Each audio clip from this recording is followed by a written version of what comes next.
আসসালামু আলাইকুম, স্বাগত জানাচ্ছি আন্তর্জাতিক বাংলা সংবাদে। শুরুতেই থাকছে প্রধান প্রধান সংবাদের শিরোনাম। শুরুতেই জানিয়ে দেব, মার্কিন সেনাদের সমুদ্রেও নরক দেখাচ্ছে ইরান। জানিয়ে দেব, ধ্বংসের দ্বারপ্রান্তে ইসরায়েল। জানিয়ে দেব, এবার যুদ্ধবিরতির মাঝেই নতুন সংঘাতের ইঙ্গিত মধ্যপ্রাচ্যে। জানিয়ে দেব, বেঈমানদের শায়েস্তার কৌশল, ইরানের চীনের কাছে ঘুরঘুর করছে আরবরা। এবং সর্বশেষ জানিয়ে দেব, পাকিস্তানে পৌঁছেছেন ইরানের পররাষ্ট্রমন্ত্রী, বড় ধরনের সমঝোতার গুঞ্জন। এতক্ষণ শুনছিলেন সংবাদ শিরোনাম, এবার বিস্তারিত। মধ্যপ্রাচ্যের যুদ্ধ এখন আর শুধু মাটিতে সীমাবদ্ধ নেই। স্ট্রেইট অফ হরমুজের নীল জলে যেন ভেসে উঠেছে এক অদৃশ্য রণক্ষেত্র, যেখানে একদিকে মার্কিন নৌবাহিনীর শক্তির প্রদর্শন, অন্যদিকে ইরানের কৌশলী পাল্টা চাল তৈরি করছে এক ভয়ঙ্কর স্নায়ুযুদ্ধ। সাম্প্রতিক সময়ে একাধিক জাহাজ আটক ও গুলি চালানোর ঘটনায় পরিস্থিতি এমন এক পর্যায়ে পৌঁছেছে যেখানে প্রতিটি বাণিজ্যিক জাহাজই এখন সম্ভাব্য টার্গেট, আর বিশ্বের প্রায় 20% জ্বালানি যাতায়াতের এই সরু পথ মুহূর্তেই রূপ নিতে পারে বৈশ্বিক সংকটের কেন্দ্রবিন্দুতে। ডোনাল্ড ট্রাম্প অবরোধ চালিয়ে যাওয়ার হুঁশিয়ারি দিচ্ছেন, তেহরান তা প্রতিশোধের খেলা হিসেবে দেখছে, আর এই পাল্টাপাল্টি অবস্থানের মাঝে সবচেয়ে বেশি চাপের মুখে পড়েছে আন্তর্জাতিক বাণিজ্য। ভারত থেকে ইউরোপ পর্যন্ত জাহাজগুলো এখন দিক বদলাতে বাধ্য হচ্ছে। তেলের দাম অস্থির, কূটনীতি অচলাবস্থায়, আর সমুদ্রের বুক জুড়ে তৈরি হচ্ছে এমন এক অদৃশ্য ডাবার বোর্ড যেখানে প্রতিটি ভুল চালই ডেকে আনতে পারে বড় সংঘাত। এটা কি শুধু চাপ সৃষ্টি করার কৌশল, নাকি সত্যিই শুরু হয়ে গেছে সেই খেলা যার শেষ হিসাব দেবে পুরো বিশ্ব? নিজেদের হাতেই কি নিজেদের ভবিষ্যতের ফাঁদ তৈরি করছে ইসরায়েল? এই প্রশ্ন এখন আগের যে কোনো সময়ের চেয়ে বেশি তীব্র হয়ে উঠছে।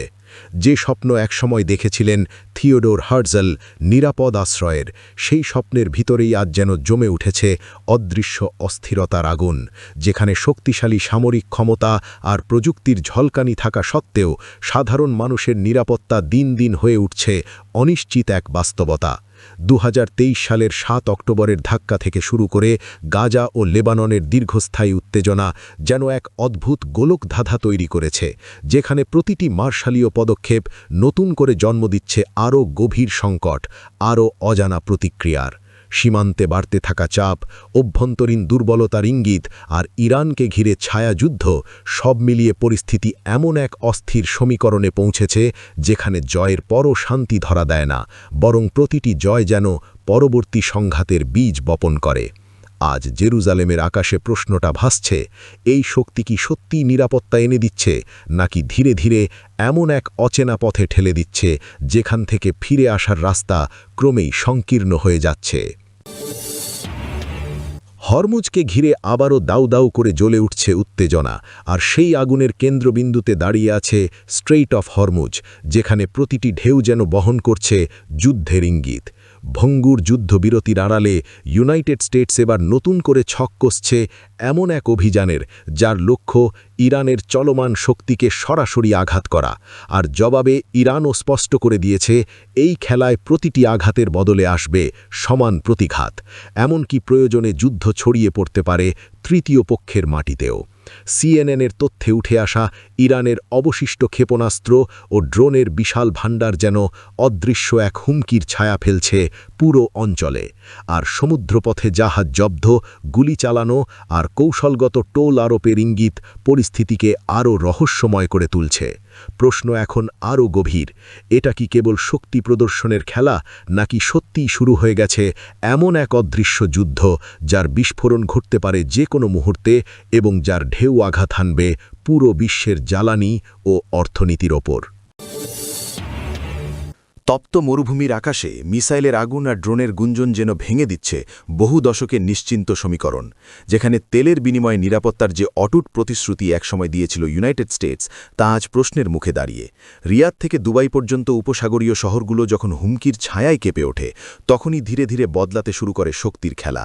আর ঠিক সেই মুহূর্তেই নিঃশব্দ কিন্তু কৌশলী প্রবেশ ঘটায় চায়না, যারা আর শুধু তেলের ক্রেতা নয়, বরং প্রযুক্তি, বিনিয়োগ আর বিকল্প নিরাপত্তার প্রতীক হয়ে উঠছে। সৌরশক্তি থেকে ইলেকট্রিক গাড়ি, ডিজিটাল মুদ্রা থেকে নতুন বাণিজ্য পথ, সবকিছু মিলিয়ে বেইজিং যেন ধীরে ধীরে গড়ে তুলছে এক সমান্তরাল প্রভাব বলয়, যেখানে গোয়াদার পোর্ট থেকে শুরু করে উপসাগরীয় অর্থনীতি পর্যন্ত জুড়ে যাচ্ছে নতুন সংযোগ। কিন্তু এই পরিবর্তন একমুখী নয়, কারণ আরব রাষ্ট্রগুলো এখনও পুরোপুরি ছাড়তে পারেনি ওয়াশিংটনের সামরিক ছায়া। তাই তারা এক অদ্ভুত ভারসাম্যের খেলায় নেমেছে, একদিকে চীনের উত্থান, অন্যদিকে আমেরিকার শক্তি। প্রশ্ন এখন আরও গভীর, এটা কি কেবল কৌশলগত সমন্বয়, নাকি বিশ্ব রাজনীতির নতুন এক অধ্যায়, যেখানে পুরনো প্রভুত্বের জায়গা নিচ্ছে বহুমেরুকেন্দ্রিক বাস্তবতা? বর্তমান ভূরাজনৈতিক উত্তেজনার চূড়ান্ত মুহূর্তে হঠাৎ করে ইসলামাবাদে পৌঁছে নতুন সমীকরণের ইঙ্গিত দিলেন আব্বাস আরাকচি। আর এই সফর ঘিরে বাড়ছে কৌতূহল ও প্রত্যাশা, কারণ ইরান ও ইউনাইটেড স্টেটসের টানাপোড়ন যখন ক্রমেই বিপজ্জনক দিকে এগোচ্ছে এবং স্ট্রেইট অফ হরমুজ নিয়ে অনিশ্চয়তা বিশ্ব অর্থনীতিকে নাড়িয়ে দিচ্ছে, ঠিক তখনই পাকিস্তান নিজেকে সামনে আনছে এক সম্ভাব্য মধ্যস্থতাকারী হিসাবে। আল জাজিরা ও অন্যান্য সূত্রের ইঙ্গিত বলছে, এই সফর শুধু আনুষ্ঠানিক বৈঠক নয়, বরং পর্দার আড়ালে চলতে পারে এমন কিছু আলোচনা যা পুরো অঞ্চলের উত্তেজনার গতিপথ বদলে দিতে পারে। প্রশ্ন এখন একটাই, ইসলামাবাদের এই নীরব কূটনীতি কি সত্যিই আগুন নেভাতে পারবে, নাকি এটি আরও বড় কোনো সমঝোতা বা নতুন সংঘাতের সূচনা মাত্র?